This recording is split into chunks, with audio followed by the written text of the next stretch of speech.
Ladies and gentlemen, welcome back to the channel, and my hope is that you are doing well wherever you are, and I'm hoping this video will find you in good health. Now, today talk about Gema's doomsday, like Raila, Ruto, coming together, of course, working together. Will it be a betrayal to Mount Kenya? Because we are seeing details emerging, okay, of Raila Moldinga and Ruto working together. So before we go on, I want us to talk about some observations that I think we've made, observations that we are seeing in the political arena, and of course we'll talk about conclusions later. Now, one observation I've seen is Raila is a patriotic, of course. You know very well. Raila is a politician who is being respected in Kenya, Raila Moldinga, more than any other politician. Why? Because people see him as a patriot, as someone who's fought for democracy, as someone who is willing to give away his life just to save Kenyans. And of course, another observation we have seen is that finally William Ruto will betray Gema nation.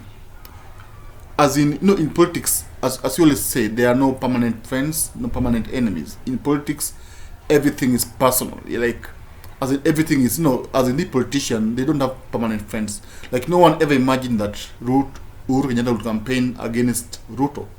No one ever imagined that, Mudavadi and Wetangula will join Ruto, and of course, abandon Raila Moldinga. So it shows you that in politics, nothing is permanent. So another thing is that history is a good teacher. Raila has not condemned Ruto's plan to extend his term limit. If you're keen enough, remember very well, last week there has been rumors, okay, UDA MPs, UDA leaders have been coming out with some proposals that of course was seen as as a scheme by Ruto to extend his term limit.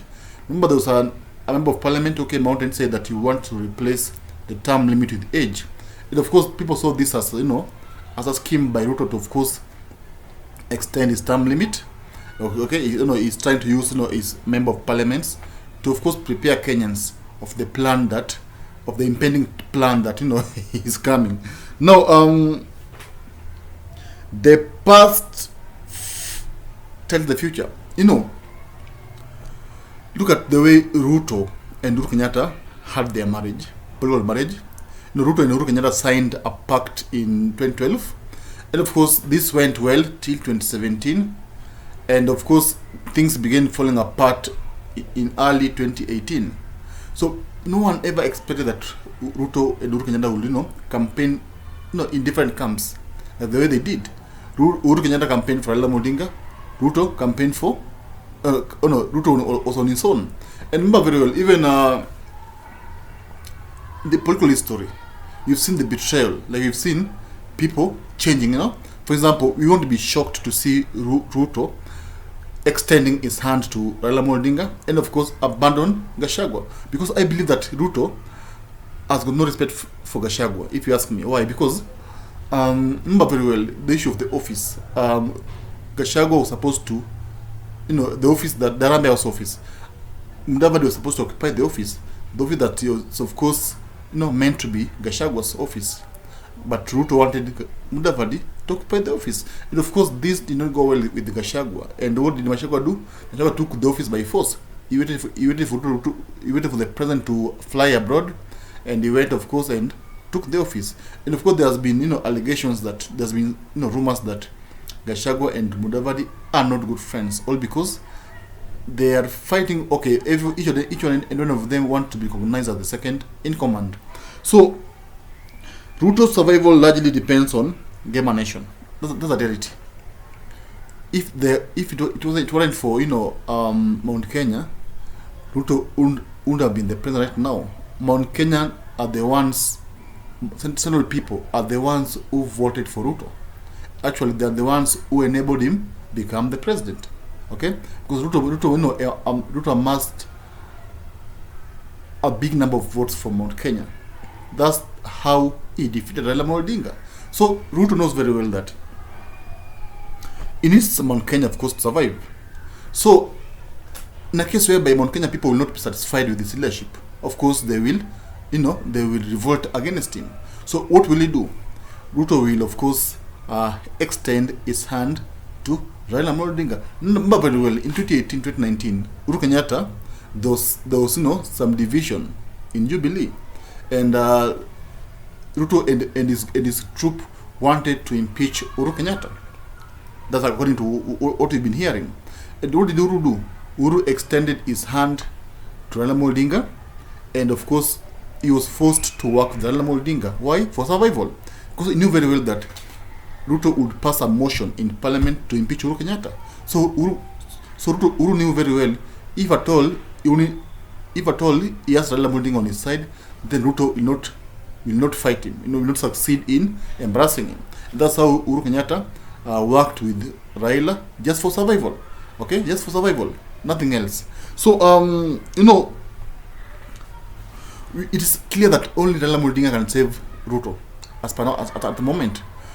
We've been seeing friction, okay, friction in Kenya Kwanza, like Mudavadi and Gachagua fighting, Cold War, and of course Gachagua feels that he's the one who managed to rally Mount Kenya people to vote for Ruto. So that's why he thinks that it's better than Mudavadi, who did not give Ruto any votes. The truth of the matter is that Mudavadi did not give Ruto votes as compared to Gachagua. Even in Vihiga, Mudavadi's home turf, Raila Odinga managed to thwart Ruto in Vihiga, okay, to defeat Ruto. And that's what I'm saying. Mount Kenya people, if at all they see that their son is not being respected, okay, or is not being recognized as the deputy president, what would they do? They will opt to fight Ruto. So the only person who can save Ruto is Raila Odinga. The same way, Uhuru Kenyatta ran for Raila Odinga just for survival, because he knew very well that with Raila Odinga no one can touch you, because they know very well that Raila Odinga has got numbers more than them. That's why Ruto has not been attacking Raila Odinga of late. If you are very keen, he's not been attacking Raila Odinga of late. And again,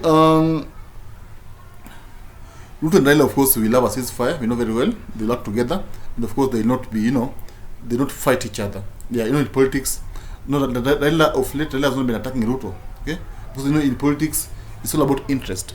They are not enemies. These are people who hang out and they talk. So of course, they can work together very soon.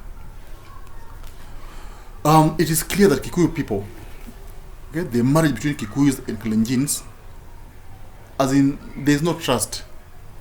Remember very well, the fact that Uhuru Kenyatta betrayed Ruto shows a clear sign that Kikuyu people cannot be trusted.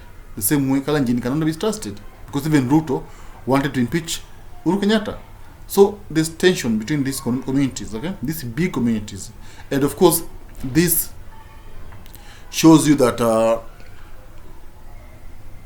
Gachagua can easily, dislodge Ruto from power, and of course it won't be easy. But with the backing of Kikuyus, nothing is impossible. So that's why I'm telling you, Ruto right now is slowing down on Raila Odinga. He's not attacking Raila Odinga as they used to do. Actually, the only person who attacks Raila right now is Gachagua. You'll rarely see Ruto, insulting Raila Odinga, calling him names. No, because he knows very well that he needs Raila Odinga. He knows very well that very soon he will shake his hand. Him and Raila will shake hands. They will have a handshake. That's why I think they cannot fight. They cannot fight Raila Odinga. So those are the observations we've made, like in the recent political arena. And we want to talk about some conclusions, like what can we conclude, okay, from the point that we have just discussed here. What can we say?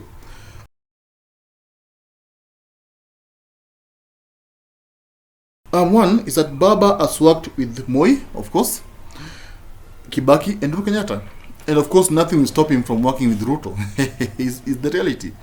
Baba has worked with Moi. So don't be surprised when Ruto invites, Ruto works with Baba. Yeah.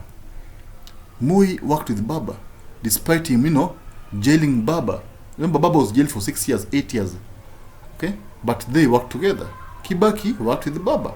Okay? Okay, the Grand Coalition government, despite the violence that occurred in 2007, 2008, Uhuru Kenyatta worked with Baba. Okay, despite their long time political rivalry.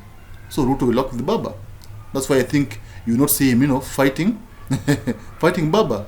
And also Ruto must do anything for his survival. Yeah. And Raila is the only one who can save him. Ruto knows very well in politics that game. He knows Gachagua is a vibrant politician, okay? And is someone who also wants to be the president of this nation. So, how will he survive? Ruto knows very well that Raila's chances of vying are limited. Like, Raila might not vie in 2027. So what does he do? He knows very well that Raila Odinga has got a big number of supporters, more than him in fact. So he needs Raila Odinga, more than Raila needs him. Okay, he needs Raila's backing. If at all he wants to rule this nation, they are seeing that he wants to rule Kenya for more than 10 years. So he needs Raila's blessing. Without Raila, he cannot make it. Okay, he cannot rule for that long. So I'm saying, Ruto is fighting for his survival, and he needs Raila Odinga, and of course he will have to betray Mount Kenya people. Because Ruto with Raila, they are unshakable. No one can beat them. And Ruto will isolate Kikuyus, so he will need Baba. Of course, for him to isolate Kikuyus, he will need Baba. The truth is that Ruto is not up with Kikuyus. In fact, since Uhuru betrayed him, so he knows that he only used Gachagua or the Kikuyus leaders to get their votes. But in his heart, he has got no love for them. That's why you see, right now, he's focusing on Kisumu, Nyanza. He announced a 1 billion project in Nyanza, okay? A fishery institution. They just took some food, relief food to Nyanza, Kisumu. So you see now, he's trying to entice Nyanza people, because he knows very well that for him to, have Raila on his side, he has to be friends to Nyanza people. Yeah. So he doesn't need Kikuyus, he only needs Nyanza people. Because he knows for him to survive, he needs Raila Odinga. And he knows Raila Odinga is enjoying massive support across the country. Be it coast, be it western. That's why he's treating Nyanza with respect. And also, of course, betrayal is looming. And soon, we will meet here and I will remind you about this video. Betrayal is looming, and Ruto will soon betray Mount Kenya people, because he's done with them. He's won this election. Okay, he's not the president. So what he needs right now is to survive. Okay, is to protect his seat. It does not need Mount Kenya again. Okay, he only needed them before the election, but after the election, but right now he's the president, so he does not need them. So what will he do? He will extend his hand to Raila Odinga, who he believes that will retire from politics, so that he can he can get the support from Raila supporters. That's what he's trying to do. That's why you see he's busy, in Nyanza, launching projects, taking food to Nyanza people, because he wants to survive with Raila Odinga. He doesn't need Gachagua, and he knows very well that if at all he kicks Gachagua out, central people will revolt against him. So what will he do? He needs to be with Raila Amolo Odinga. That's all, guys. So tell me in the comment section, do you think Ruto is going to betray Gema people? Okay, Mount Kenya people? Do you think he's sending his hand to Raila Odinga? Tell me what you think in the comment section. And of course, guys, before you leave the chair wherever you are, take a time, subscribe, so that we meet you next time. We have a video like this one. So thank you, and may the Lord bless you, and I'm hoping to see you soon in the next video. And of course, guys, as always, like the video, share it, so that this video reaches a big audience. Thank you. See you soon.